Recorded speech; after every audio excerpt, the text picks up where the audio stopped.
Ladies and gentlemen, thank you very much. Yesterday, I was doing a press talk, and I told the crisis in the life of a man in Pakistan. A man, a farmer, farming for about 7 to 8 generations, got devastated over the past 15 years. His name is Iqbal Solanki. He was a farmer. He got wiped out in the floods of 2010. He barely survived and came back to his farmland and got wiped out again in 2012.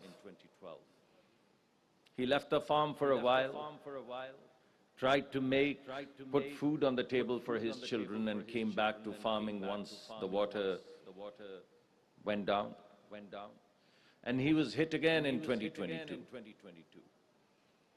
One flood after the other, his life got devastated. His livestock was washed away, his house was washed away, his children's schools was washed away, his family was displaced. And he finally gave up on farming and probably does some labor work somewhere in Karachi. Generations of farming lost to water. If you look at the Bangladeshi farmers who wait for the water to flow, and if the water doesn't flow, then the fisherman starves and the farmer cannot farm. Same story.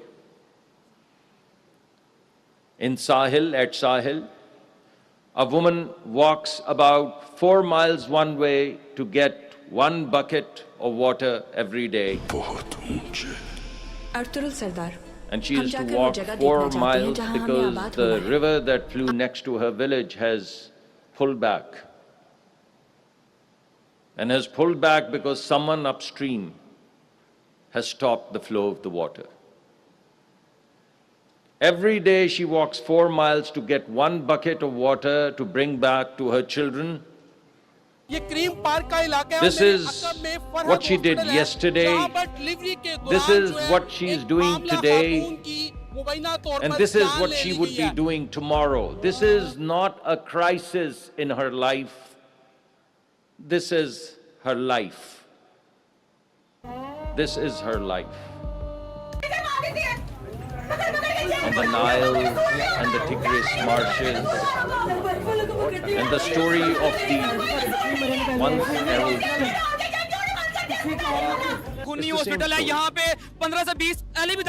It's the exact same story of Iqbal Solanki. So not only is it the story of 120 million people in Pakistan who depend upon the farmlands, but it's a global story. In Africa, in Bangladesh, by the flows of Mekong, everywhere it is the same story. We look at this story either as floods or droughts. But what we don't look at it is that it's not just the story of floods or scarcity of water. It's the story of water that you do not control. The danger is not just too little water or too much water. The danger is that someone else who is not you controls the tap through which your water is going to flow. My dear friend, Merali Shah, my colleague, he just showed you a graph. One day, the water flowing through Marala was 1,500 cusecs. Then it became 78,000 cusecs. And then it fell down to 1,500 cusecs. And not one drop of rain to explain that. So the only thing that explains this phenomenon is that someone else, who's not Iqbal Solanki, has his hand on the tap that controls his water. शदीद एहतजाज And who कर रहे हैं। pays? इस वक्त मेरे साथ जो है उस मकतूला About जो खातून थी 50% of our जिसकी डिलीवरी के population दौरान जो है depends डेथ upon हुई है, agriculture. उसके भाई मेरे That's साथ give or मौजूद take हैं। 120 सारी million कहानी की people. जुबानी जानते हैं ये कैसे वाक़या पेश आया। 120 million people's livelihood depend upon this water. About a quarter of our GDP and 100% of our food security depends upon the flow of this water. So, ladies and gentlemen, friends, this is neither a crisis of climate nor a crisis of water. This is a crisis of justice. And that's how we would like the world to see it. Solangi didn't build the dams. Solangi didn't break any treaty. Solangi didn't elect the man who controls the tap. And yet it's Solangi's life that gets devastated. This is the crisis of justice. And it's not just water tragedy. It's not just the water tragedy. I would like you to note that the same neighbor that controls this water flow or claims that it controls the water flows is the third largest polluter of the world, third largest. And let's make it simple. You pollute, greenhouse gases, temperatures rise, glaciers melt, downstream flooding. So the country that has created the furnace, which is burning the skies and burning the glaciers and affecting floods downstream, is the same country that then controls the tap, controls the flow of the water. Now, how just is that? So the country that has created the furnace, you burn, you flood, and you know what that burning and flooding means for us? 6,000 people dead over the past 15 years, 6,000 people. 6,000 people haven't died in a single war. 19,000 people injured or disabled. And 40 million people displaced, 40 million, 40, larger than most countries in Europe. Displaced for months, for 6 months. And if they're displaced for 3 months, 90 days, given our demography, 1.8 billion school days are lost. Imagine your child not going to school for 1 month. 1.8 billion school days lost.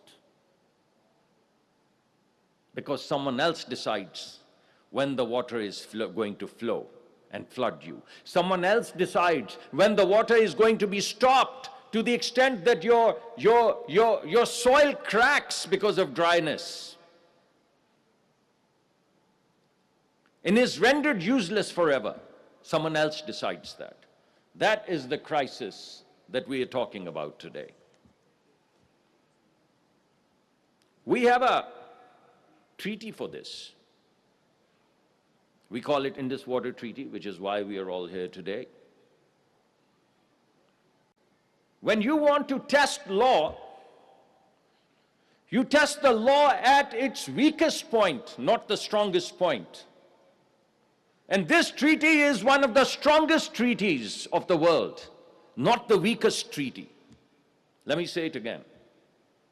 If you want to test a policy or you want to test a law, you test it at its weakest point where it breaks to make sure that the justice is delivered. Now here, this is the strongest treaty the world has seen. It has survived 3 wars between 2 nuclear powers. If this treaty doesn't hold, ladies and gentlemen, no treaty in the world is worth the weight of the paper on which it's published. No world order post-Second World War holds today if this treaty doesn't hold. Because the order that we created after the Second World War, it all came out of these treaties. So what is the value of a treaty if one power, one powerful country, and we don't consider them powerful, but one powerful country one day gets up and says, the treaty, well, it may well be, but it doesn't apply to me. And I unilaterally put it in abeyance or suspend it or walk out of it. This is what previously led to genocides. This is why the world came together and weaved itself into these web of treaties. And one of the strongest treaties in the world, one country just gets up and says it doesn't hold anymore. I always pronounce it wrong, and I have my very dear friend Amar Bilal Sufi. We go way back to school days. So I'm going to, in his presence, pronounce it wrong. What is it? Pacta sunt servanda? The treaties must hold. So my view is, ladies and gentlemen, it is not that the treaty has been suspended or put in abeyance. It is simply that the treaty has been revealed. And that's all there is to it. The treaty has not been put in abeyance. The treaty has been revealed to the world. Our friends went to the court, we went to the court, and the court upheld their point of view. I mean, there have been mixed, court has given mixed judgments. Sometimes they favored us, sometimes they favored our neighboring countries, and everyone said, all right, we'll go with whatever the international courts are saying. Now here the court passed a judgment and put limits on the technical design, on the flow of water, put natural limits and decided this is how it's going to be organized. No one country can unilaterally decide what the design is going to be. No one country is going to decide how they're going to stop the flow of water from one country to another. And guess what?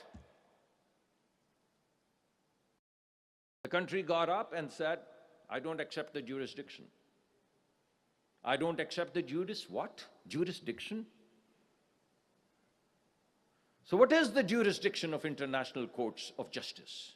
None. So does it mean tomorrow anyone can get up, any nuclear state can get up and say, hell be upon you, I don't accept your jurisdiction, I don't accept the world order, I don't accept treaties, I don't accept rights, I don't accept justice. I just don't accept. So, ladies and gentlemen, to me, the treaty has been revealed. And in that, all treaties of the world have been revealed. So this is not a message for us. We can take care of ourselves as we have seen. No one can stop our water. But what about the rest of the world? If this precedent has been set, and if the new world order is in accordance with this new precedent, then what about the rest of the world, is my question. The water that flows through the Netherlands is French water, is Swiss water, and is German water before it becomes the Dutch water. So what about that? The water that goes to Portugal is Spain's water. What about that? So essentially, this new order that is being proposed is that no downstream country in the world has any water rights. This is not Pakistan's case. This is the case and test for water rights for all downstream billions and billions and billions of people who live downstream. It's a decision whether they're going to have, as our neighbors say, a drop of water flow through their country. That's the test that we're putting to the table today. Whether it's Hungarian Tiesa, which was poisoned in another country, or its Niles, or its Dunabe, which goes through 19 different countries. Every country is downstream of some other country. So no country in the world after this has any rights to water, and no recourse either. Because any country can get up and say, I don't accept the jurisdiction. I do not accept the jurisdiction of this court. So this is a question that I put in front of all of you. Every other element of the world, you have organizations and laws that govern trade. You have organizations and laws that control nuclear proliferation. And you have no laws for water. You have no laws for agriculture, for food, for drinking water. What are you going to trade? What laws? So what am I urging us to do in our togetherness, all of the international experts today? No more declarations. It's tiring to go to these United Nations fora and come up with one declaration, non-binding declaration after another. There must be a covenant which has political consequences, which has economic consequences, which has diplomatic consequences. So rise now or hold your peace forever.